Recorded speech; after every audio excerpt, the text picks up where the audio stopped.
NTVയിൽ ഞാൻ ചെയ്യുമ്പോൾ ഷാനവാസ് എന്ന് പറഞ്ഞ ഒരു വ്യക്തി ഞങ്ങളുടെ കമ്പനിയിൽ ഇൻവെസ്റ്റ് ചെയ്തുകൊണ്ടിരിക്കുന്ന ആൾ, അദ്ദേഹം വിളിച്ച് അദ്ദേഹത്തിൻ്റെ കാര്യം ഞാൻ കേട്ട് കഴിഞ്ഞപ്പോൾ അദ്ദേഹത്തിനാണ് സമയം മുഴുവൻ കൊടുത്തത്. അദ്ദേഹം ഇവിടെ വരുന്ന സമയത്ത് വെറും 600 തരം ശമ്പളം മേടിച്ചിരുന്ന ഒരു വ്യക്തിയാണ്. ഇന്ന് അദ്ദേഹം തുറന്നു പറഞ്ഞ കാര്യമാണ്. എനിക്കത് എന്തായാലും ഷാനവാസ് തന്നെ പറയട്ടെ അല്ലേ? ജീവിതത്തിലെ ഓരോ കാൽവെപ്പിലും നമ്മൾ ഒരു സ്പെഷ്യൽ പേഴ്സണെ കണ്ടെത്തും എന്നുള്ളത് അത് നഗ്നമായൊരു സത്യമാണ്. അങ്ങനെയാണ് 2 പതിറ്റാണ്ടുകൾക്ക് പുറകു പോയി കഴിഞ്ഞാൽ ഞാൻ ഷംസുദ്ദീൻ സാർ എന്ന് പറയുന്ന ഒരു വ്യക്തിയെ പരിചയപ്പെടുന്നത്. എൻ്റെ അടുത്ത സുഹൃത്തായ നായർ സാറായിരുന്നു ഷംസുദ്ദീൻ സാറിനെ കാണാൻ വേണ്ടിയിട്ട് പറഞ്ഞത്.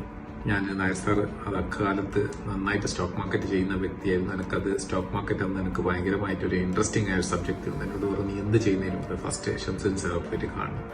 അങ്ങനെ കണ്ടു. ഷംസുദ്ദീൻ സാറ് പിന്നെ പഴയ നാഷണൽ ബാങ്ക് ഓഫ് അബുദാബിന്റെ ബിൽഡിങ്ങിൽ കോർപ്പറേഷനിൽ പോയിട്ട് അദ്ദേഹത്തെ പോയി കാണുകയും ഒരുപാട് ഉപദേശങ്ങൾ തരികയും ചെയ്തു. അതിൽ ഒരു കാര്യമായൊരു ഉപദേശം പറഞ്ഞത്, സ്റ്റോക്ക് മാർക്കറ്റ് എന്ന് പറയുന്നത് ഷോർട്ട് ടേമിൽ കളിക്കാനുള്ളതല്ല. അത് 10, 15, 20, 25, 30 എത്രത്തോളം കാലം മുന്നോട്ടേക്ക് കൊണ്ടുപോകാൻ പറ്റും അത്രത്തോളം കാലം കൊണ്ടുപോയാൽ മാത്രമേ നമ്മൾ ഇൻവെസ്റ്റ് ചെയ്യുന്നതിൽ ഒരു അർത്ഥമുള്ളൂ.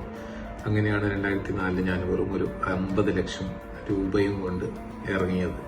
പല അവസരത്തിലും അപ്സ് ആൻഡ് ഡൗൺസ് ഒക്കെ ഉണ്ടായിട്ടെങ്കിലും എന്റെ കൃത്യമായ ലോങ് ടേം വിഷനും അതിന് ഷംസുദ്ദീൻ സാറും ടീമും അസീസും ദീപക്കും ഒക്കെ തന്ന സപ്പോർട്ടും കറക്റ്റ് സമയാസമയത്തുള്ള പോർട്ട്ഫോളിയോയിലുള്ള റീഅലോക്കേഷനും അഡ്ജസ്റ്റ്മെന്റ്സും ഒക്കെ ആയി നമ്മൾ ഇന്ന് 2025 നിൽക്കുമ്പോൾ ദൈവാനുഗ്രഹം കൊണ്ട് നല്ലൊരു റിട്ടേൺസിലേക്ക് എത്തിപ്പെട്ട് കിടക്കുകയാണ്.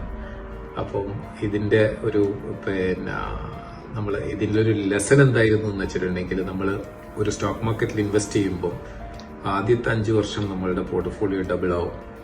രണ്ടാമത്തെ 5 വർഷം പോർട്ട്ഫോളിയോ 3 ഇരട്ടിയോ 4 ഇരട്ടിയാവും.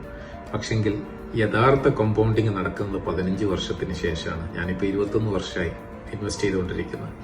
അപ്പോൾ ലോങ് ടേം ഇൻവെസ്റ്റ് ചെയ്ത് കഴിഞ്ഞാൽ നമ്മൾക്ക് ഉള്ള ക്യാപിറ്റൽ എപ്രിസിയേഷന് വളരെയധികം കൂടുതലാണ്. ഇപ്പോൾ തന്നെ ഞാൻ ഓൾമോസ്റ്റ് 40 ഇരട്ടിയിൽ കൂടുതൽ എൻ്റെ പോർട്ട്ഫോളിയോ ഗ്രോ ചെയ്ത് കഴിഞ്ഞു. ഞാൻ 21 വർഷം മുമ്പേ ഇട്ടതും ഇന്നും തമ്മിലുള്ള അതിൽ ഒരു വലിയൊരു അഡ്വാൻറ്റേജ് എന്തായിരുന്നു എന്ന് വെച്ചിട്ടുണ്ടെങ്കിൽ, നമ്മൾ ഇടുന്ന സമയത്ത് മാർക്കറ്റ് അത്രയധികം കയറിയിട്ടുണ്ടായിട്ടില്ല. പക്ഷെ ഈ അടുത്ത കോവിഡിന് ശേഷം മാർക്കറ്റ് ഭയങ്കരമായിട്ട് കൂടി, അതിനകത്തായിട്ടുള്ള ഗുണവും കിട്ടി. പക്ഷെങ്കിൽ ഞാൻ 10 വർഷം മുമ്പ് എൻ്റെ ചില സുഹൃത്തുക്കളോട് ഞാൻ പറഞ്ഞിരുന്നു മാർക്കറ്റ് നല്ല സമയമാണ്. അപ്പോൾ അവർ പറഞ്ഞു ഇല്ല, മാർക്കറ്റ് മുകളിലേക്ക് കോറിപ്പോയി എന്നുള്ളത്. ഇപ്പോൾ അടുത്ത 10 വർഷം കഴിഞ്ഞാലും ഇന്ന് എത്തി നിൽക്കുന്ന സ്ഥലത്ത് പറയും 10 കൊല്ലം കഴിഞ്ഞ് കഴിഞ്ഞാൽ വീണ്ടും കൂടി.